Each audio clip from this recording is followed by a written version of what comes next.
Hello and welcome. My name is Ross Morrow and it's my pleasure to act as host for this week's virtual summit brought to you by NAPW. I'd like to extend a very special welcome to the many NAPW members joining us today. For those of you who may not be familiar, NAPW is an online and face-to-face community made up of over 850,000 professional women who join together to cultivate valuable business connections, develop professionally, and promote themselves and their businesses. To learn more about NAPW and the many benefits of membership, please make sure to visit our website at napw.com. This webinar, Building an Engaged, Inclusive and Collaborative Workplace, is part of our 3-day virtual summit for entrepreneurs where, over the course of 12 interactive sessions, we will offer some amazing information and guidance from experts who will provide insights on how to plan, to launch, to run and expand your own business. Topics covered over the course of the 3 days will include how to get started, how to market your business, how to negotiate, how to manage your finances and taxes, and how to build your brand. Before I introduce our guest speaker, a few housekeeping points. Everybody's on mute, so please don't worry about being overheard if you sneeze or cough. Questions, and we know that there will be many. Throughout today's session, you will be able to submit written questions, and there will be, hopefully, some time to answer these at the end of the presentation. Depending on the volume, we may not get to all of your questions, but if that happens, we'll do our best to answer them via blog post and by email, but we'll find a way to communicate answers to you. And the million-dollar question, will you be able to see the presentation again if you miss something? Yes. Recordings of today's webinar and all others over the course of the virtual summit this week will be emailed and will be available to view again here on the Bright Talk platform. Okay, so it's my pleasure to introduce our guest speaker. Jen Kelchner is the founder and CEO of LDR21 and the co-creator of Dragonfli. She's a thought leader on openness, leadership and change management and advises leaders on organization and culture change based on open principles. Jen is a founding member of the Forbes Coaches Council and a member of the Open Organization Ambassador team. Jen and her team are releasing a platform for assessing and tracking organizational change that builds human agility. And her book, Generation Open, Building an Agile Organization, Culture and Ecosystem, is due for release in early 2018. Over the course of this session, Jen is going to teach us about the leading trends in acquisition and workplace needs, understanding the needs of a multi-generational workforce, why building talent will yield more engagement and loyalty, and how the power of open culture will give you the highest competitive advantage in your market. Jen, thank you for joining us today, and over to you. Thank you so much for the kind, warm welcome, and hello to everybody. Thank you for being part of today's session. I know that your time is very valuable, and it is an honor and privilege that you're sharing the next hour with me. As entrepreneurs, we have very big dreams, and they're very exciting, sometimes, though, seemingly impossible. But the thing that connects us all is that we're very passionate about being our own boss, growing personally and professionally, and that is exactly why we're here today.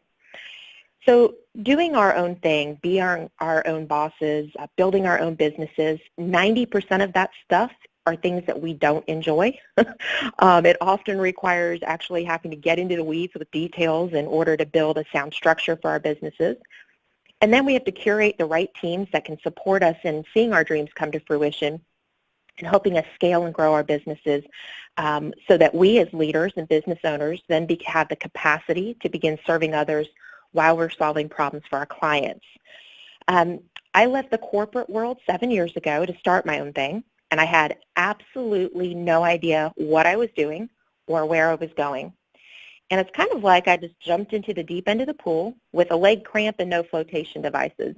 And that kind of summed up the first 5 years of my journey, was just struggling and trying to stay alive while I figured out what I was doing. And that's why finding this week, having a virtual summit where you can come and get great information from successful entrepreneurs and business leaders, it's the right thing to do to help you hopefully avoid some of the mistakes I made and experienced in my early days.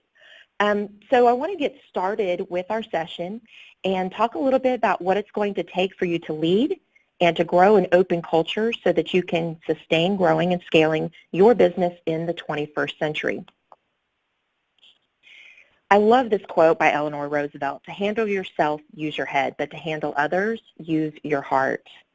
Being a leader requires serving others, and being a leader is not at all about a title, a role, being an entrepreneur, how many points we can rack up under our influence scores. It really comes down to human connection, compassion, kindness, and empathy for those that you are leading, no matter the venue and the setting that you're in. Jack Ma, the CEO of Alibaba, recently did a talk where he talked about the LQ. The number one trait of a leader today is the LQ, which is the love quotient. And it is really the ability and the capacity to serve others well. And this is really crucial to understanding starting our businesses. If you want to hold a place of authority and influence in your market with the people that you lead in your business and the clients that you serve, you must operate from a place of serving others well. Now, the second topic that I'd like to bring into play as we talk about leadership and starting our businesses is really the difficulty that we as women tend to find as leaders. Most of us, I think, could agree that we struggle with something called an imposter syndrome, and we all suffer from it at one point in time. And starting a business or deciding to start a business, you're really going to confront this particular animal right off the bat. And I like to tell people that, look, we've all been there. We all have a moment where we sit at the table and we ask ourselves, why am I here? How did I get this opportunity? And somebody at this table should probably know how to do this better than me. So one of the things that we really need to address is to realize that comparison is a killer. If we go back to comparing ourselves to other people, somebody else is already serving in this market, someone else can do this better than me, someone else uses better language or has better graphic design skills or fill in the blank, then we're only going to prevent ourselves from actually serving an untapped market. There's so much business out there. And one thing to realize as women in business is, when thinking through this comparing ourselves piece, is that each of us has a unique voice and a unique story and a unique way of presenting it that opens into a market that is specifically looking to hear from you. Even if you have a competitor, if you will, sitting next to you that has a very similar product or a similar mindset or a similar mission, she or he is going to present that in a way that speaks to another particular market that perhaps doesn't necessarily align with the way that they listen to you talk. I like to talk about this a lot, is about embracing your weird. I, for the longest time, felt that I was a little too weird, a little too quirky. I have a diehard affection for science fiction, specifically Doctor Who, and I can't find enough people that just want to sit for hours on end and talk about Doctor Who with me. And so what I found that happened is I started not sharing these unique, quirky little parts of myself. And I was missing out on a group of people to curate community with, and ultimately that wanted to do business with me. So what I was doing was effectively not allowing myself to do business because I refused to be my full self with other people, which is something we're going to talk about in a few moments about kind of our work-life balance. So my second piece when we talk about leadership, remember, number one is have a love quotient. Learn how to serve people well. Number two, do not compare yourself to other people. Your unique makeup, your quirks, and the way you go about it will open yourself to a unique market that nobody else can speak to. The third part of this would be learning how to leverage your intuition and lead with compassion when you're building other people. I think, again, as women, we tend to hear a lot of negative terms associated with the sensitivity. Well, women are all sensitive, or, you know, we have too many feelings. Well, we do, and it's a great thing. And if you leverage these particular innate skills and talents that we have as women in your business, not only, again, will you open your market, will you gain a competitive edge, but you can grow and scale and build an amazing team of people who genuinely love working with you and that want to do the best things for your business just by default. So how do we actually listen to intuition? What is our gut, if you will? So the number one tool that I would tell you to use is Whenever you're faced with a decision or a challenge that you have in growing your business and you want to ask yourself the question out loud, is this the truth? Whatever that statement is. And if your gut, your intuition speaks to you in that first 1 to 1.5 seconds, that's how you know that's your internal filter telling you something is true or something is false. If it's any time after that, that is going to be up in your head. And our head is not always telling the truth because our head really is influenced by a lot of things. It's influenced by experience. We tend to filter things through fear or for previous failures, perceived failures. We have these kind of old tapes playing in our head of things people have told us before. And so we've got to come to learning how to listen to intuitively what we hear our heart, our gut is saying to us and not what our head is saying to us.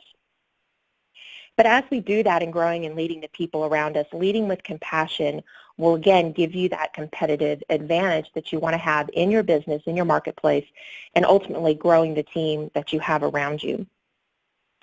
And then lastly on leadership, I want to share with you today about building engagement in teams requires you to be authentic and to be transparent. We're going to deep dive into transparency before the end of this session, but what I want to speak to here specifically is oftentimes people are very concerned about the word transparency, as though somehow we're going to step out here naked on a stage in front of everybody and we have to reveal every detail about ourselves in order to be transparent as leaders. Well, really what we're talking about with transparency as leaders it's providing access to information, it's sharing knowledge, and in the case of being a leader, it's often sharing our failures and our wins. And failures, for instance, are really just perceived moments. They're neutral moments that happened in time. So being able to say, being transparent is sharing my story with other people. It's how we gain influence in our market is sharing the real, true, authentic parts of ourselves. One thing of note, though, when we're sharing our stories, it's never about sharing detail. People have to earn a right of trust to be able to have details to your story, but we can share our stories and be transparent with what's going on either in our past or in our current moments by connecting again over human emotion. We want to be able to share what emotions we felt through certain experiences because that is what other people will connect to. It's never going to be the details, the nitty-gritty of your story, but people want to know that you know how to feel and that you feel like they have at some point in time. And that will allow you to really weave this aspect of community together that will ultimately definitely lead you to where you want to go in building your teams. Now, the next part of this really is what kind of people do you have in the workplace today? Who are you going to draw from? How do you manage groups of people? What does it look like? And so we have a workforce that is made up currently of 4 working generations together. We still have baby boomers that are in the workforce. Either they are retired, semi-retired, they might be consulting, they might still be full-time. There's just a whole gamut of things that go on because we're living longer and we have people with amazing talents and loads of experience that we can draw from. Gen X is clearly still working and in the workplace. But one of the things that I want to bring to light here when we look at this evolving workplace and workforce that we have is that we have demands that we're currently not meeting in our workplace due to digital transformation and the fact that we have a multi-generational workforce. So by 2025, which by the way, that's 7 years away, our workforce will be 75% millennials. Now millennials, and there are some discrepancies if you ask different people based on research, what are the breakdowns for the different cohort groups, but the most commonly recognized ones are within the 15-year spread, so that's what I'm providing you today. Millennials are born between 1980 and 1995, and sometimes they really unfairly get a bad rap. Millennials are actually great in helping us change our workforce, both for innovation, looking at things like work-life balance in a very different way. They provide a lot of talent and work into our workforce, but unfortunately, Gen X and Boomers tend to look strictly negatively on millennials. So one thing that we need to do is look at the fact that in 2016 alone, more than 25% of that cohort group was moved into management roles and positions, but yet we're clearly unprepared by their own acknowledgement and surveys that they were lacking a lot of training that they needed to be successful managers and leaders. So specifically as business owners, when we start either generating a business or we're adding to our teams currently, we need to be thinking about what do I need to provide millennials and then Gen Z as well. So Gen Z is just now entering the workforce. Some of us may have Gen Z kids at home. They'd be born between 96 and 2012, but they've been coming out of college or already currently working while they're in college, and so you should be having exposure to them now. But what's really important, again, to come back to this is the needs of the workplace are so different for these two cohort groups. They're looking for a lot of flexibility. They're looking for collaboration opportunities. They're learning to work across multiple channels and divisions to gain a more rounded sense of experience in what they're learning to do. They like to work more of a project-based environment versus a set of tasks. And while this will vary like any generational group, it is important to understand what the actual influencers are. They are not all perceived lazy or necessarily entitled, as a lot of labels they've already been given.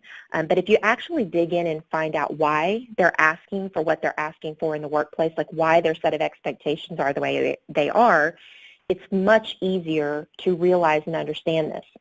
So for example, one of our points we talk about with the multi-gen workforce is creating places for open discourse. You know, we want to be able to have a place to understand perspectives and different differences, and how do we get everybody to common ground? How do we gain consensus across our teams and then ultimately begin to create community no matter the cohort, the different ages that we bring to the table? Now, one of the benefits of doing this is you will see improved productivity, faster decision-making, and a more sense of inclusivity because we're offering everybody a seat at the table with an opportunity to share, and allows for us to capture a lot of underrepresented voices to be heard. One of the critical reasons I would highly recommend that you implement this when you're building your teams or the teams you're currently managing is to allow for trusted places for discourse, is it will allow the people at the table from different backgrounds, from different sets of experiences, and in different age groups, be able to understand each other. One of the most common examples that I share with people when I'm working through this in organizations is to understand Gen Z, for example. I myself have a 19-year-old, and it was easy for me to want to dig in and kind of understand why he's doing what he's doing. And then by looking through the research that comes with this group, you understand why, for instance, their stress levels are so high. Why are they having really high levels of anxiety, so much so that there's a higher rate for need for mental health care? And then when you go back and look at what starts this for them, it's because most of these kids were born just prior to 9/11 or just after.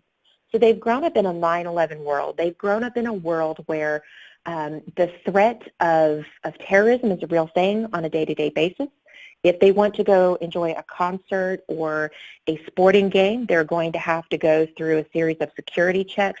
This is their norm, their day-to-day norm. We've also had to go through, market downturns where we went through as kids in elementary school. They were used to seeing either it affected their family or it affected kids they were in school with that were losing their homes, parents were losing jobs, families were being torn apart by a lot of the financial issues that we were going through. So for them, their mindset going into the workplace is to seek stability, and they want to know that the finances are there for them. They're very, very concerned about how they're going to be able to support themselves and support their families. And so often they're looking for things like financial bonuses up front, like literally cash, more so than they're thinking about a 401k. So they're looking for security and stability. So understanding these things allows you to get into their minds a little bit more and think about them at the, again, human connection level, and less about whether we think they're too young to understand the way of the world, that maybe they've got their nose buried in technology too much, and maybe they have an inability to engage or communicate. And the fact is, I would strongly push back on those views that they really do understand communication and engagement at a global level. And they are massively huge assets to your team because they will, Gen Z in particular, will bring a lot of disruption and innovation to the workplace in the next few years. So as you're starting to build your teams, understand, create places for open discourse so that everybody can begin to understand each other and can connect and really grow and scale your business in an appropriate way. That will also help you reduce turnover, which is a huge cost to your bottom line as well. And then lastly, I just really want to quickly touch on the fact that there is no work-life balance. It's all life. As you're going in to disrupt these different methods that we've seen in organizations and you grow to build your own culture, realize that there is no longer a mentality around work and life. It's all life. You are the same person no matter where you are. If you are at work or if you're at home, if you are out in your community serving, you're the same individual. So how you approach your work, how you approach interacting with people and communicating, it's all the same. So creating for environments that allow for us to, again, think of ourselves as humans. How do we operate the best? How do we do our best work? And how do we connect should really be your approach across the board when we look at the type of culture you're wanting to create in your company, as well as the type of people that you want to have on your team and ways that you allow for them to work.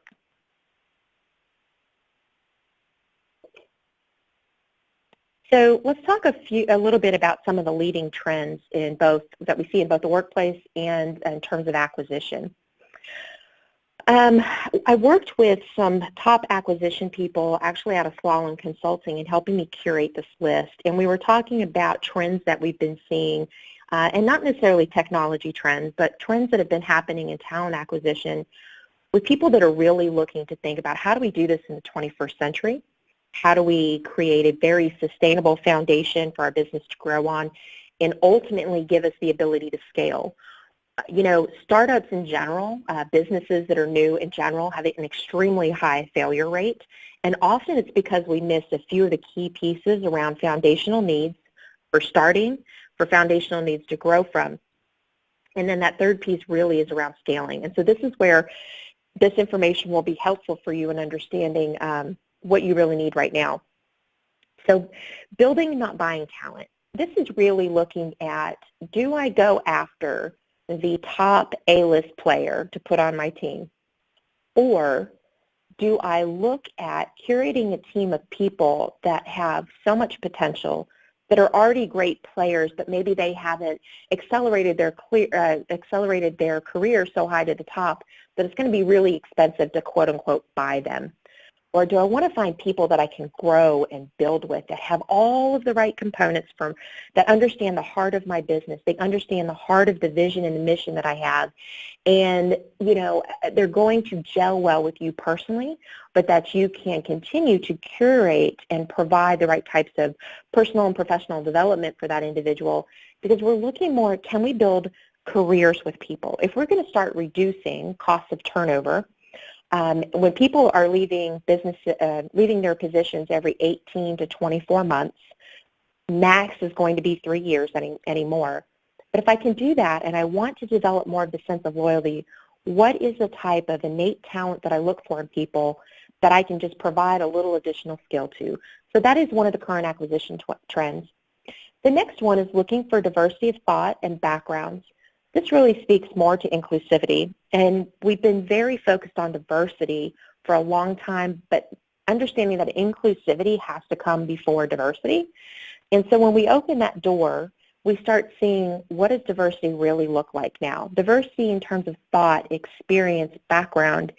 It means even if you have a very unique industry in a niche market, if you're looking for diversity in thought and background, don't have your acquisition pipeline only tied to one type of school, for instance, or one type of particular thing that you're looking for.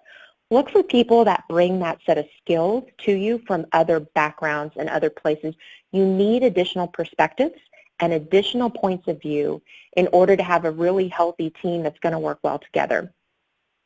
Understand that college degrees are not always needed.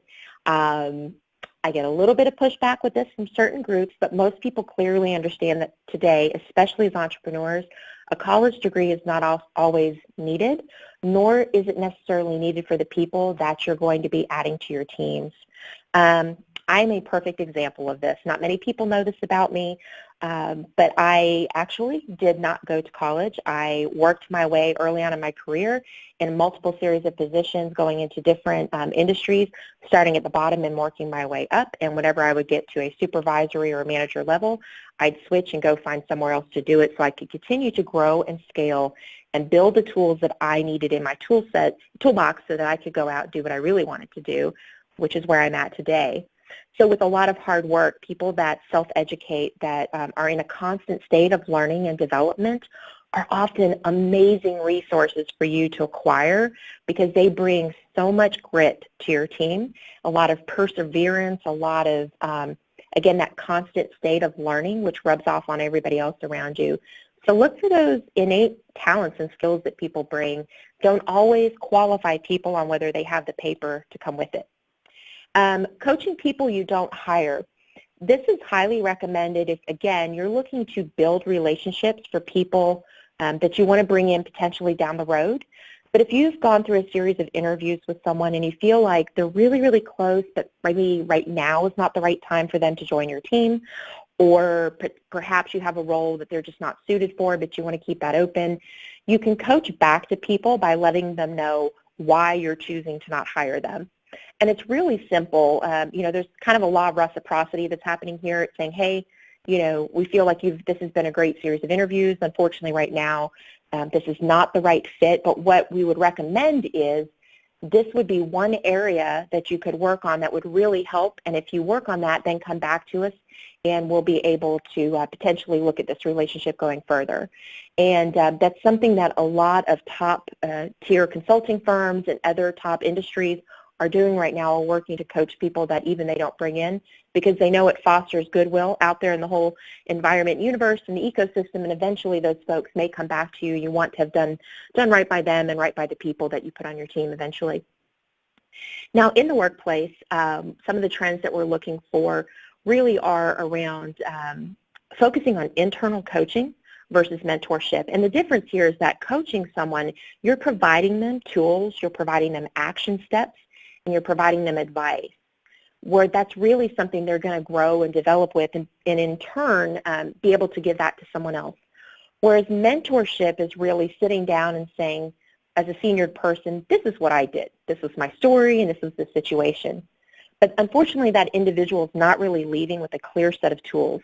So your focus in the workplace right now is focusing more on internal coaching.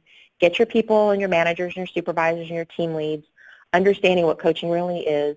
There's a lot of easy ways to do this, even through some basic workshops to show what does a coaching discussion flow even look like. And so doing that will bring you a lot of advantage over mentorship. Creating utility players and problem solvers is also the trend, and that's allowing people to be trained cross-functionally, even across different types of systems or products that you may be offering, so that when there is a lull, you can call that person up off the bench and plug them in somewhere else. They're useful across the team. And this is really important as we're developing more collaborative and inclusive environments.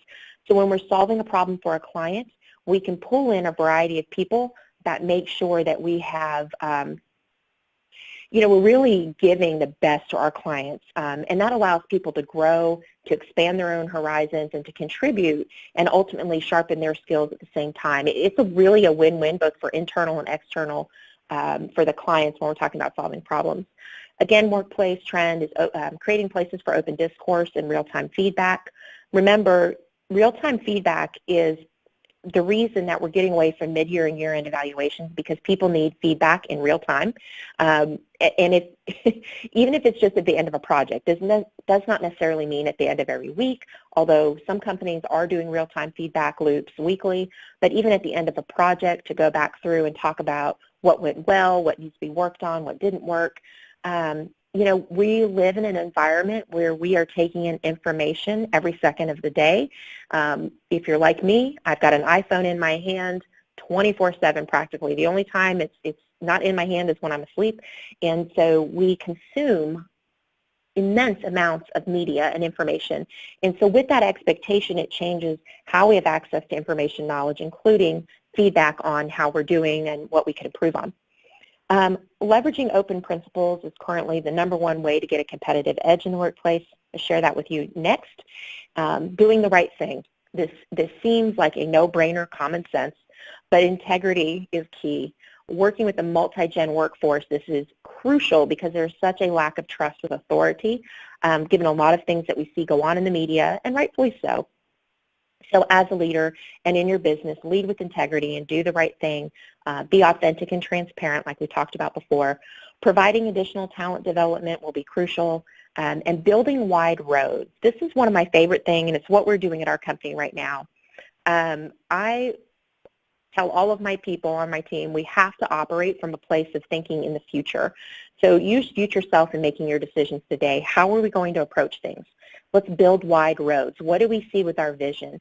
There is nothing wrong when you believe in what you're doing by establishing your foundation with some really big roads. And that basically means is I expect that we're going to do great things together. So I want to make sure that our structure, the way that we're allowing for people to come onto our team, the way that we're going to build products, whatever that is, you're building for your future. Don't box yourself in so narrowly by not assuming that you're not going to be able to do something. So stop living with a scarcity mindset. Start thinking about what can happen. Give yourself a little bit of hope and build wide roads. But this is really important in how you're going to build your workplace overall. And I promise I will come back to all these awesome questions coming in. I'm definitely going to leave some time for that here in a few moments. I want to share with you what I believe is really the absolute secret to gaining the competitive advantage. Great marketing is awesome. SEO is pretty cool too. But if you really want to gain a competitive advantage, you're going to want to leverage the principles of an open organization. Now, an open organization it's about a set of values. It's these models and principles that are used that allow us to unleash the intelligence of people to create highly innovative solutions and gain the competitive advantage in our market. Now, the open organization has really come about recently in the last few years, but it was born out of open source community, which developed open source technology back in the mid-90s. And this amazing community for the last 20-some years has just been, brewing these ideas about how we can be more inclusive, how we can collaborate on our work, and ultimately share the information that we're coming up with. And so the companies that were, utilizing this principle to develop technology started doing the same thing in their organizational cultures.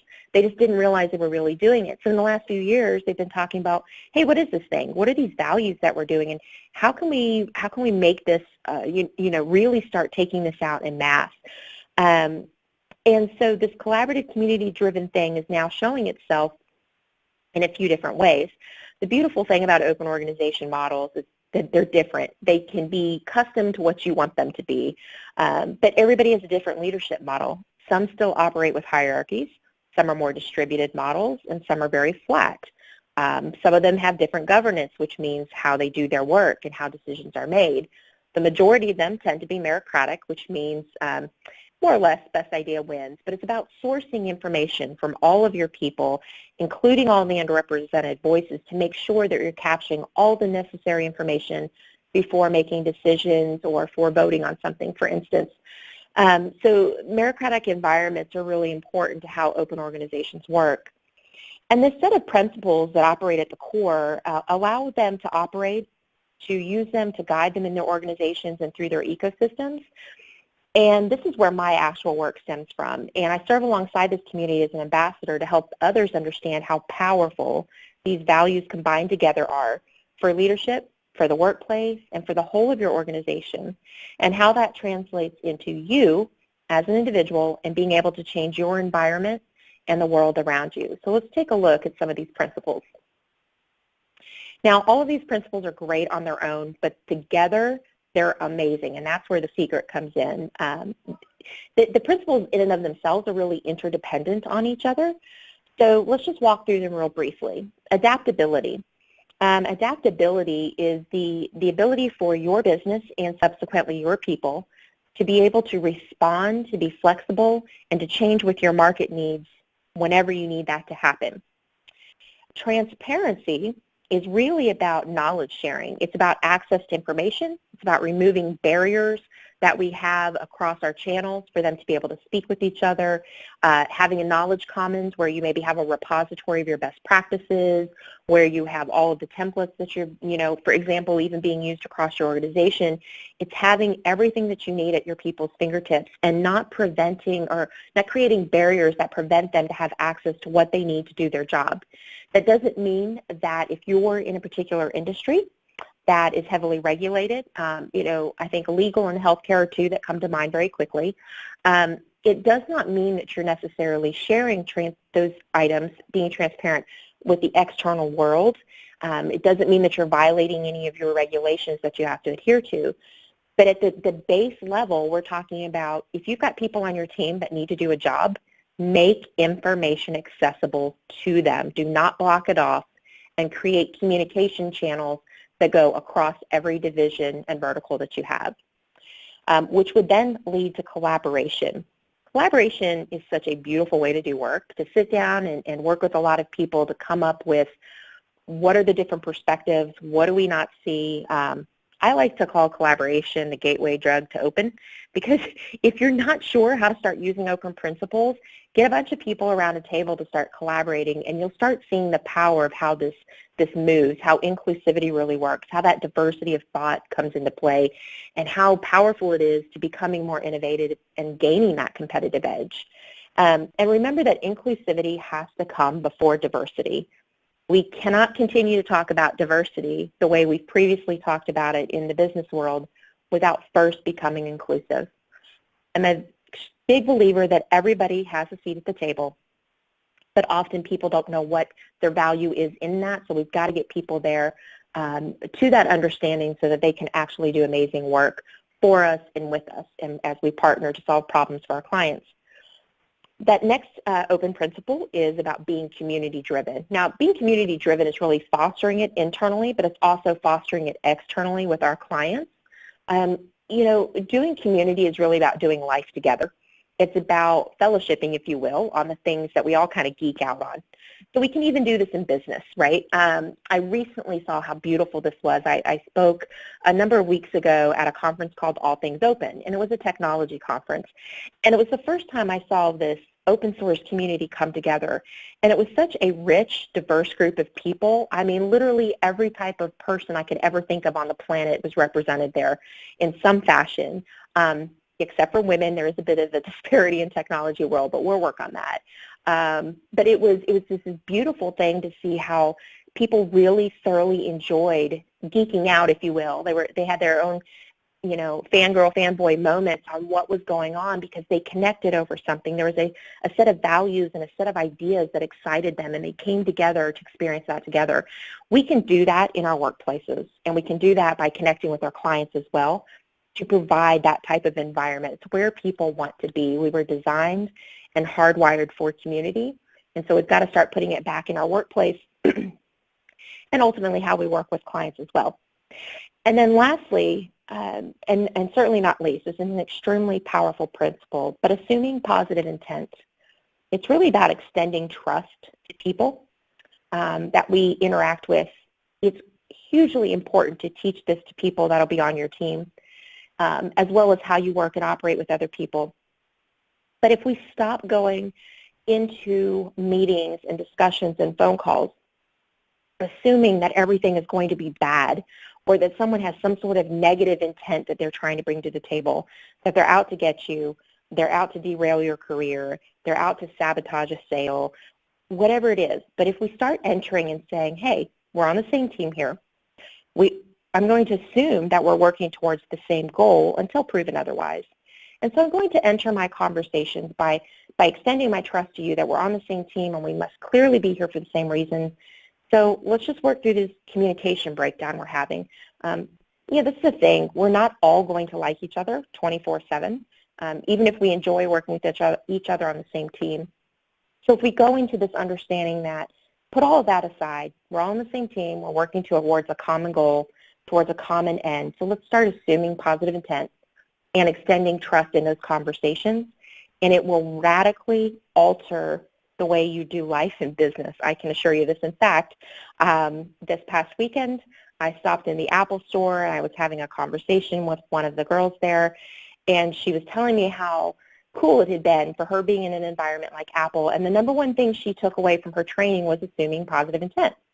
And I hadn't even shared that with her yet, but I thought it was great because she shared the story with me about how by learning that at work, she was able to go home and repair damage that was done in a relationship she had with her mother, and that she was suddenly having great conversation and connection and repairing this relationship with her mom, which had been damaged for a few years, because instead of assuming that there was something negative happening, she started putting trust back into the relationship and repairing damage and assuming positive intent. And as she stood there and cried in front of me over it, I realized this is such a great example of how powerful these principles are and why they absolutely have to be part of our 21st century organizations, how we build talent, how we build people.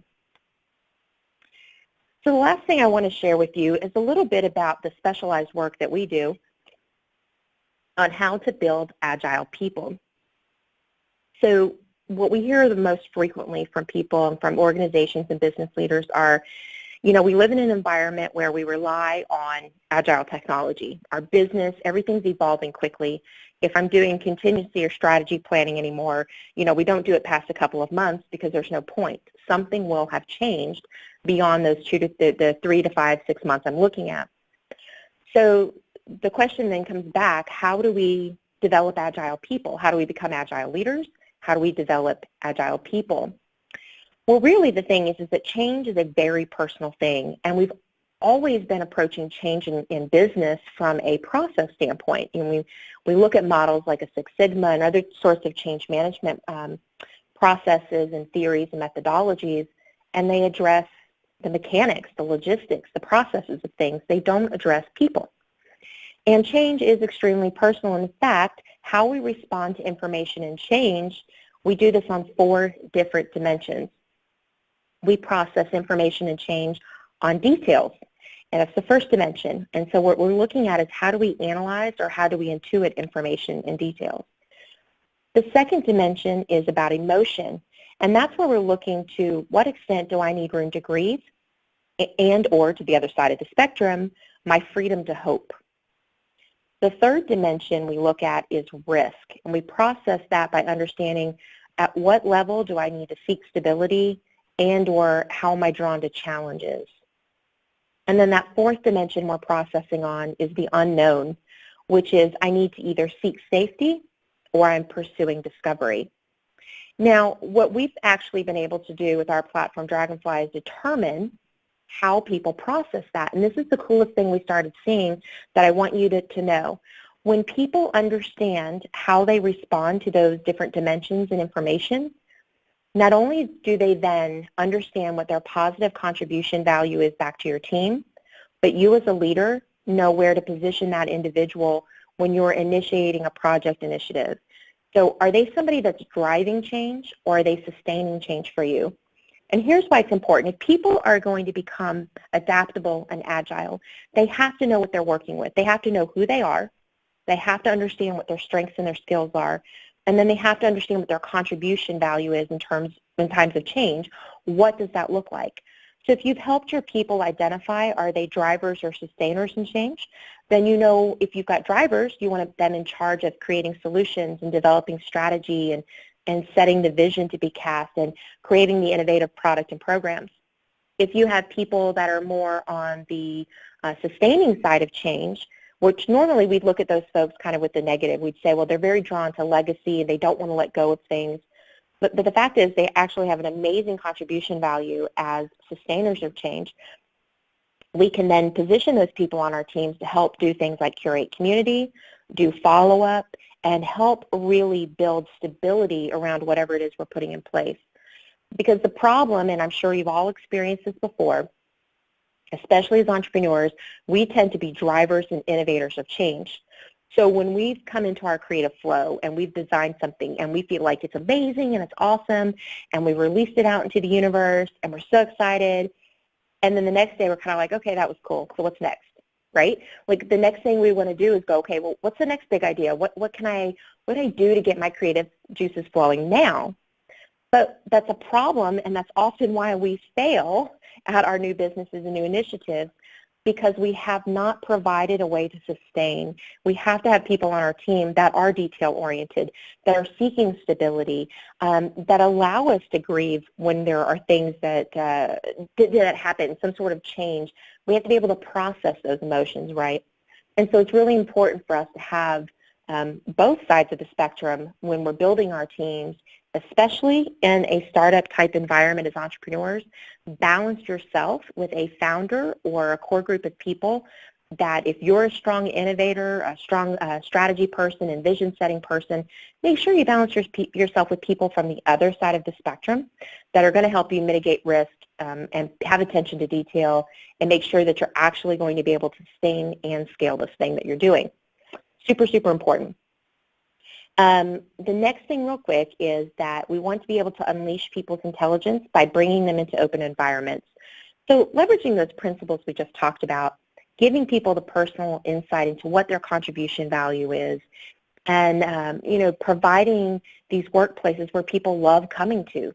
People just want to know that they belong to something greater, that there's a sense of adventure in the work that they're doing, and that they're actively solving problems. And if you give them the space to do this and provide them with a little bit of trust to get going, to get started on that, you're going to have an amazing business, and you're going to be able to grow and scale appropriately and be able to, maintain a sense of loyalty. People are going to want to stay and to grow with you versus having a higher level of turnover. Teach people how to navigate change. Teach them how to make decisions. Show them how to do strategic and contingency planning at all levels. This is not just a leadership task. People need to learn if they're going to be adaptable. They have to be able to make decisions at all levels of your business, and therefore you've got to give them the right planning tools in order to do that. So teach them how to do these things. It doesn't have to be overly complicated. Most of these things are often made to be too difficult. They're really simple, common sense solutions available that you can empower your people with so that they can lead in the areas that you give them to lead in. They can solve problems without coming to you 5 times a day to say, can you solve this problem? Instead, they're going to show up and say, hey, I found a problem. I'm coming to you with a solution. Can you just sign off on this for me? And that's really ultimately what you as a leader want to do, because your business focus as an entrepreneur is going to be focused on sales and growing your business and the foundational things and financial issues. It's not going to be getting stuck in the minutia. If you get stuck in the weeds, you're not going to be able to grow and build a business at all. Lastly, as you're thinking through this, just remember to, again, as you're teaching people to do these things, help them to embrace what their roles are, what their contribution really is, showing them, paint the picture for them. This is your job and responsibility as a business owner and as a leader. Show them what the whole of the ecosystem looks like. And your ecosystem is going to be your clients, your vendors, the individuals on the team, even people that you contract and freelance with, the people that you employ. Everybody's made up in this ecosystem.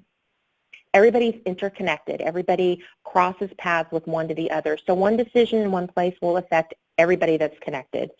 So show them what that picture looks like so that they understand that their value of what they bring every day truly is important, no matter how seemingly small the task or the role really is, but that we really truly need all of these people to effectively launch our businesses, build them, grow them, and scale them.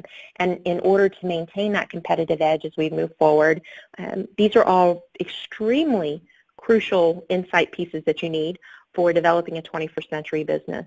If you try to model anything that's been done prior to probably 5 years ago, your business will not succeed.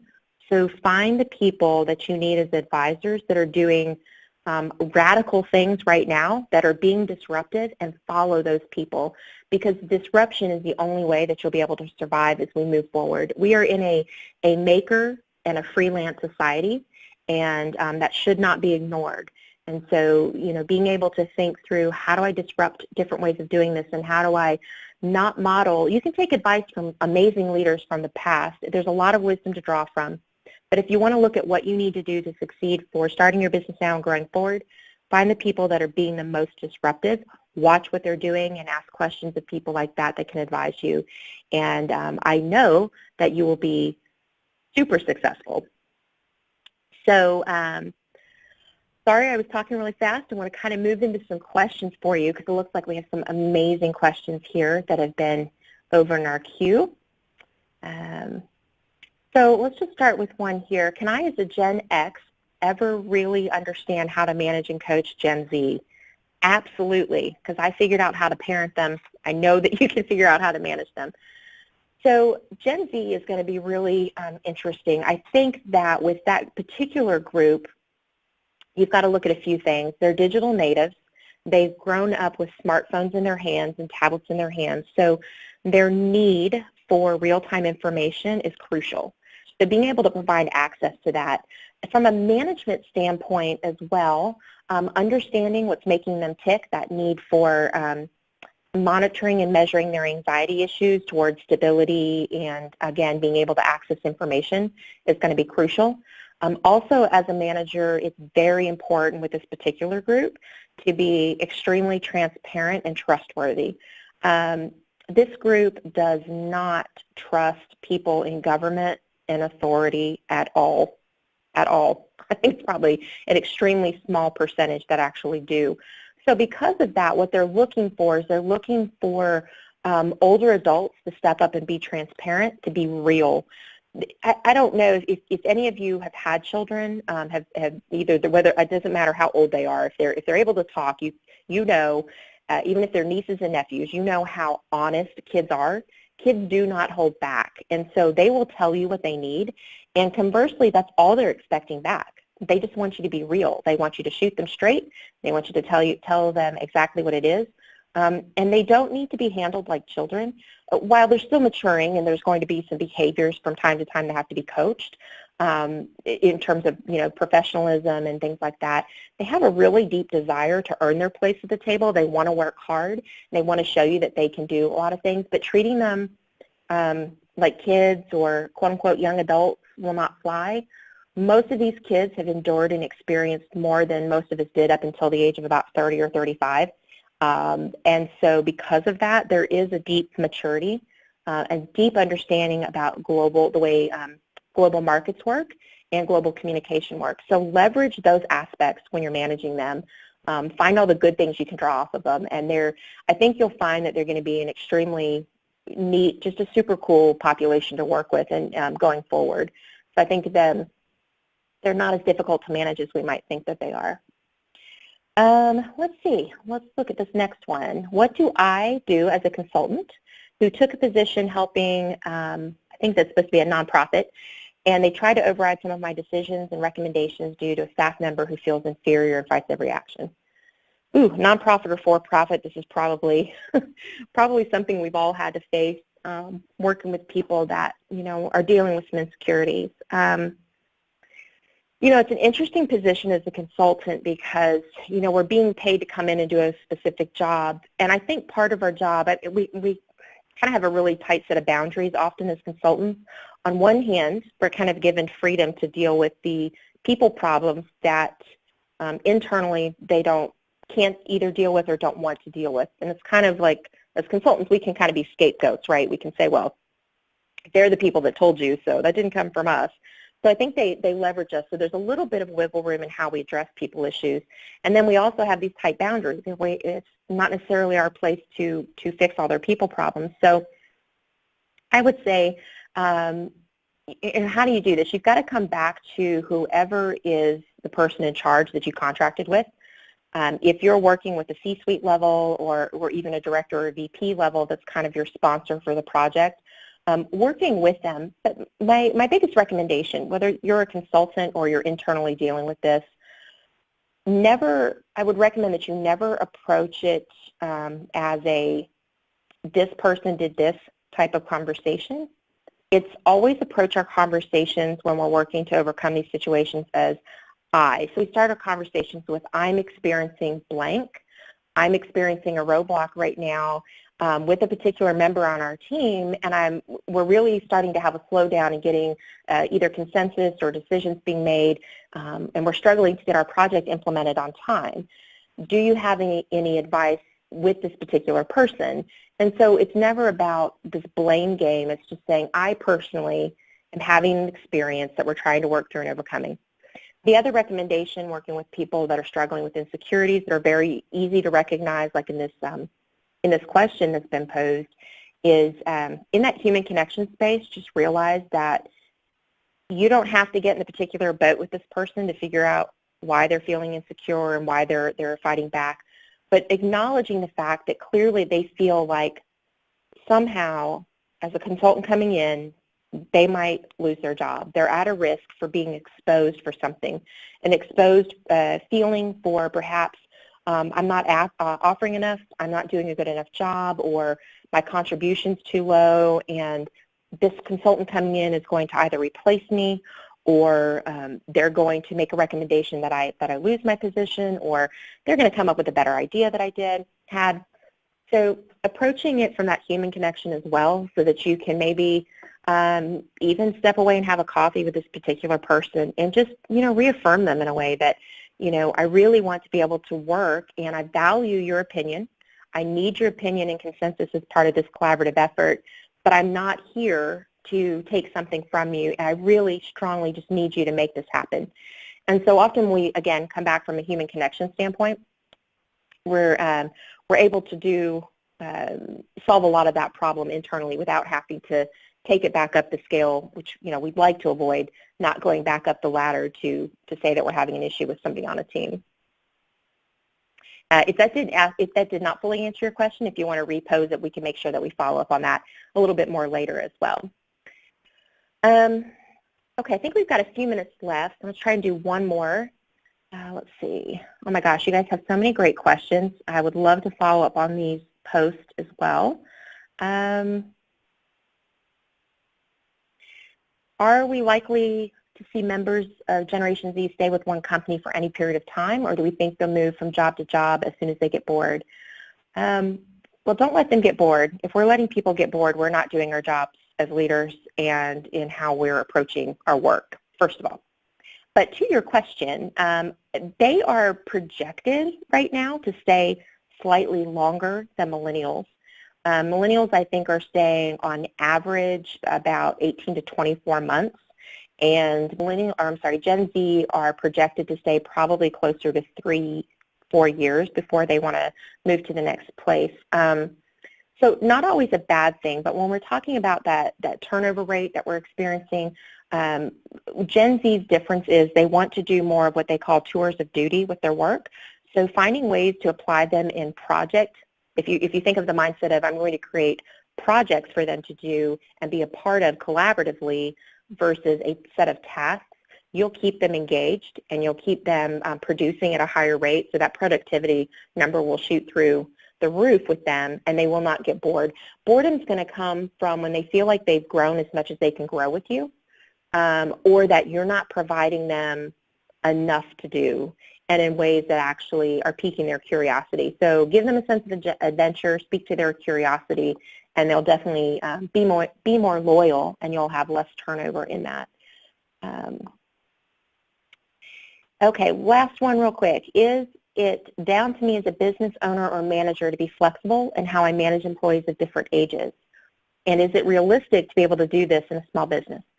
I think it's realistic no matter your team size. So if your organization is small or if you're in an enterprise managing people, people are people. And so yes, it's absolutely realistic to do. And yes, it is up to you as an owner and or leader, no matter your role, to be able to be flexible in doing this. There are a lot of different ways that you can do this. It can just be, first of all, educating yourself and understanding what are the needs and expectations in each group. And you don't have to deep dive in a ton of research to find out what each group needs and what their expectations are. Once you have that information, it'll help you from a communication standpoint and understanding different responses that you're getting from people, as well as you can even in your small business determine how you want to do your benefit structure. So even if you wanted to say we're going to offer benefits slightly differently for each group, but speak to what their needs are. What are their needs financially? What are their needs in terms of flexibility, or even PTO, for instance? So those would be just kind of quick hits that you'd want to think of that you can do to make it realistic as a small business owner. So I know we still have questions, but I believe we are at the end of our time, so I want to be respectful of your time. And just thank all of you so much for being part of this, and we'll be happy to answer your questions later. And Russ, I will turn it back over to you now. Jen, thank you. And as you say, the questions still come in, and some great questions there as well. I think there's no doubt that over the course of the hour, you've really made everybody think, and certainly as we're seeing business transforming at such an amazing rate, that we really need to think long and hard about how do we ensure that we have that collaboration and making sure that everybody feels engaged and inclusive as we make that, as you said, that true 21st century business. Thank you so much for sharing this amazing knowledge today. It really has been a truly fascinating session. So for everybody who's joined us, recording of Jen's webinar and all the others over the course of the virtual summit this week will be made available to you. They'll be emailed and they'll be here on the BrightTalk platform. If you haven't already done so, please make sure that you register for and that you attend the other sessions taking place this week. We're going to kick off tomorrow's sessions with a webinar on how to market your business online. And then we have further sessions including taking a business to the next level, building your brand, and how to create the win-win scenario through negotiation. Please also remember to visit napw.com for details of the many benefits that membership of NAPW brings. So to bring this fascinating session to a close, a huge thank you again to Jen and to everybody for joining us today. I very much look forward to welcoming you to the other virtual seminar sessions over the next few days. Have a lovely afternoon and evening, and thank you all for joining us.